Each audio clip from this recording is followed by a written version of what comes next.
So you know how Halloween brought Laurie Strode back for a direct sequel to the original that ignores all its sequels? Well, now we have the equivalent movie for our beloved Leatherface. Let's talk about Texas Chain Saw Massacre. Not to be confused with The Texas Chain Saw Massacre, or The Texas Chainsaw Massacre, or Texas Chainsaw. Nope, now we have a brand new edition. And in this honest review, I'm going to give my thoughts and feelings about the movie with key plot details, so there's going to be spoilers ahead. You have been warned. From the off, TCM 22 doesn't possess a lot of the luxuries that 2018's Halloween had, namely the returning protagonist. In the 1974 original, our final girl was the iconic Marilyn Burns as the teenage victim Sally Hardesty. Now, of course, Burns passed away in 2014, so there was never going to be that option for this movie. In the Halloween instance, Jamie Lee Curtis is still with us, so bringing Laurie back was viable there. In this sequel, however, Sally's shoes are filled by Olwen Fouere, who horror fans may recognize as Mother Marlene in Mandy. She's an incredibly competent actress who gives the role of Sally some justice here. The issue doesn't lie with her, but rather with the slight stumbling block of character connectivity which occurs with any kind of recasting, especially if you're so hugely invested in the original movie. Now, admittedly, if you take a step back and re-evaluate the original without rose-tinted spectacles on, you'll realize that the characters there, Sally included, don't have an awful lot of depth to them. There's not much going on with Sally's personality or traits until she's the last one left alive, and even then her legacy and impact come mostly from her incredible facial expressions rather than anything to do specifically with her as a person. But again, back to Laurie, Jamie Lee Curtis wasn't given an awful lot to do in the original Halloween either, and was overall rather bland and generic. I mean, even Sigourney Weaver as Ripley in Alien wasn't all that interesting until she became a total badass in Aliens. Bruce Campbell as Ash Williams was the same thing, not much to him in the original, but a totally different story in Evil Dead 2. It was the sequels where these characters were fleshed out more and really started to properly connect to audiences and grow their iconic status. But sadly, as I'll discuss a little bit later, that's a thing that Texas Chainsaw Massacre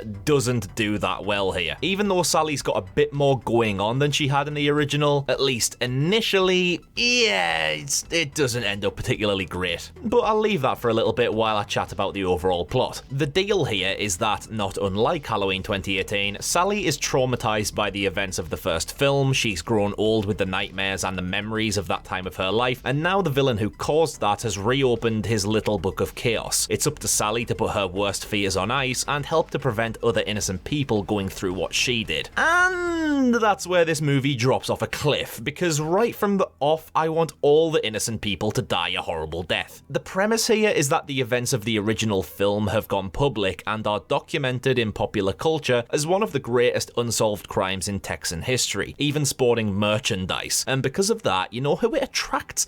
Influencers, of course. That's right, boomers. Forget 1974. This is 2022, bitch, and Leatherface is going insta-famous, baby. For me, personally, this sucks so much away from the narrative. They've modernized the setting of the film from an angle that winds up timestamping it. There's a difference between being dated and being aged. The original movie is aged. It looks of its time. To be honest, it looks older than the early 70s due to the cheaper, older camera equipment used, and its graininess and hazy look drenched in sepia tones and smoke give it an aura of being like a documentary. It's full to the brim with authenticity and atmosphere that complement the film around it. This sequel, however, is dated. It taps into a side of culture that doesn't gel with the horrors within. There isn't a point to social media influencers and cancel culture being addressed in the narrative if it does nothing but trigger a couple cheap half laughs from the audience watching it soon after release. The moment that really made my eyes roll was Leatherface getting onto the party bus with his chainsaw and everyone on board immediately live streaming it. Then while he's murdering people in front of them, they continue to hold their phones up. And then on top of that, we get shots of a phone screen with people reacting and commenting on the footage. It's a door wedge of dark comedy that just doesn't connect with the rest of this particular movie. The original is currently, at the time of this review, 48 years old, though has a timeless quality to it. In 2070, will people look back on Texas Chainsaw Massacre in the same way? I honestly don't believe so, though I'd love to be proven wrong. Maybe Maybe because I feel like if it doesn't add anything to the plot other than going, we're in 2022 now, so let's make on-trend references. Is there any real necessity? In terms of aging, it's not just Sally who's grown older, of course. Let's chat about Leatherface here. He's introduced by being in the back of a police van where an old woman, his mama, is dying. This woman had previously chatted with Melody, one of our main characters, before having a heart attack. But yeah, Leatherface is just kinda there, snaps a man's arm and then stabs him in the neck with the bone. His gun goes off and takes out the driver, and the van crashes into a combine harvester at full speed. Damn, Leatherface is a tank, but also mathematically is in his 70s by this point. The original events took place in canon in 1973, so take in that fact, and then in the original, look at the state of him. There is not a chance that he's in his early 20s here. So we just kinda need to try and accept and run with the fact that this 70-plus-year-old geezer is an absolute machine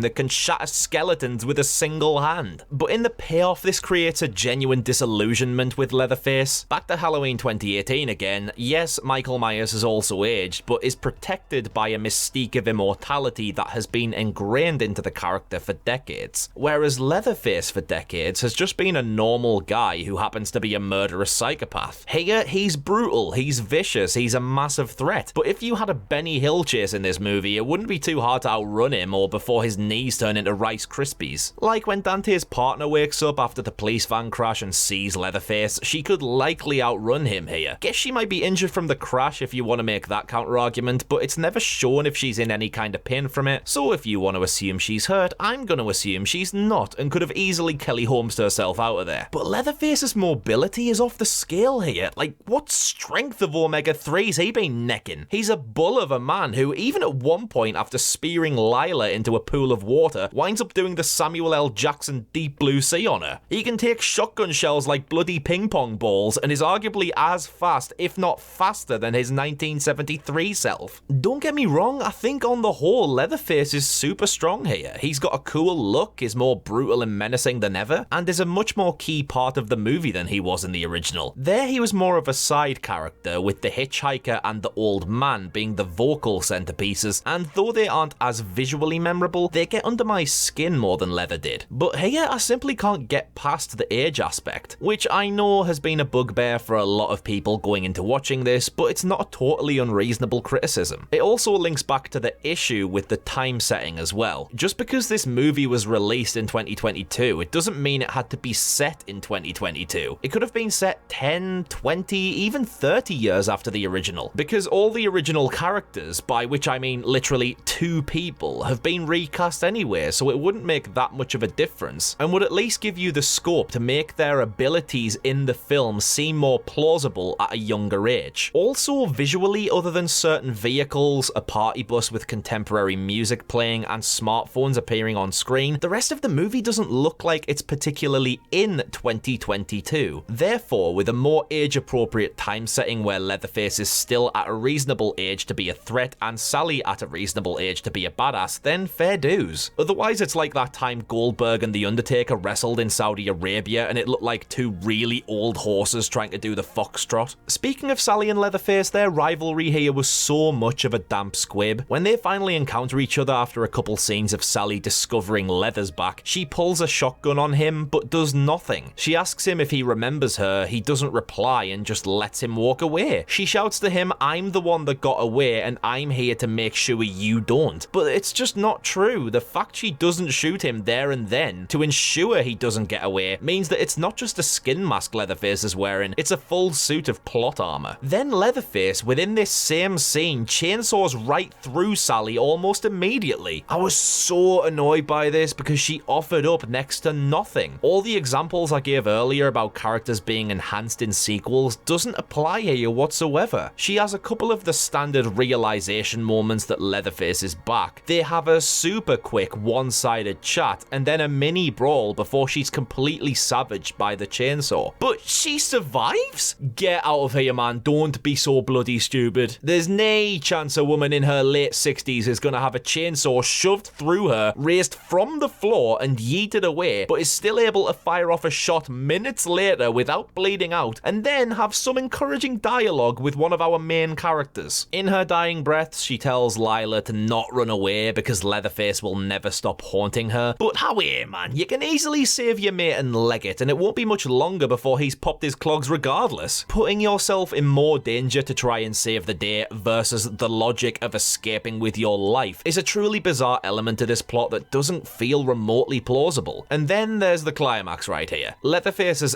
death, in quotation marks, is caused by Melody chainsawing him upwards, which seems to cause no visible damage to him, and then in the next scene he's back alive again, beheads Melody, and then does his traditional chainsaw swing to transition into the credits. Not gonna lie, the chainsaw swing will always be badass, so no complaints there, but I just cannot get behind protagonists who don't make sure the antagonist is completely dead. When you assume, you make an ass out of you and me, as the saying goes. Here though, they made an ass out of everyone who adored the original film. Despite a cool depiction of Leatherface and some cracking good gore throughout, such as the leg break scene, skull smashing scene, Dante's sliced cheek, and plenty of cool kills on the party bus, Texas Chain Saw Massacre just feels rather soulless. It brings back a classic character for a couple of scenes, but has overall no impact on the plot, nor our new main characters, who are also deeply unengaging and make silly choices. The social influencer element is tediously annoying and doesn't go anywhere other than for cheap gags that juxtapose the mood. And the time setting makes it extremely difficult to take Leatherface seriously, despite sadly being the most serious element to the entire thing. Overall, it's bang average, forgettable, laughable in parts, and not in a good way, let me tell you. And fundamentally, it's a poor installment. Honestly, I'd take The Next Generation over this, because at least that's laughable in an entertaining way. This one, despite wanting so desperately to love it, wound up hollow and flat. But I may be wrong, and I'd love you to convince me otherwise, so don your skin masks and take to the comments, Ghoul Gang, to let me know what you thought about 2022's Texas Chain Saw Massacre. If you enjoyed this video, please do consider subscribing to help us out, but also keep yourself up to date with more UTG content. Myself, Kofi, and Stu have also previously reviewed the 1974 original and the 2003 remake on the channel, so if you're a leatherhead, then you might want to check them out. But for now, I've been Connor from Unleash the Ghouls, and remember, live streaming is more important than survival.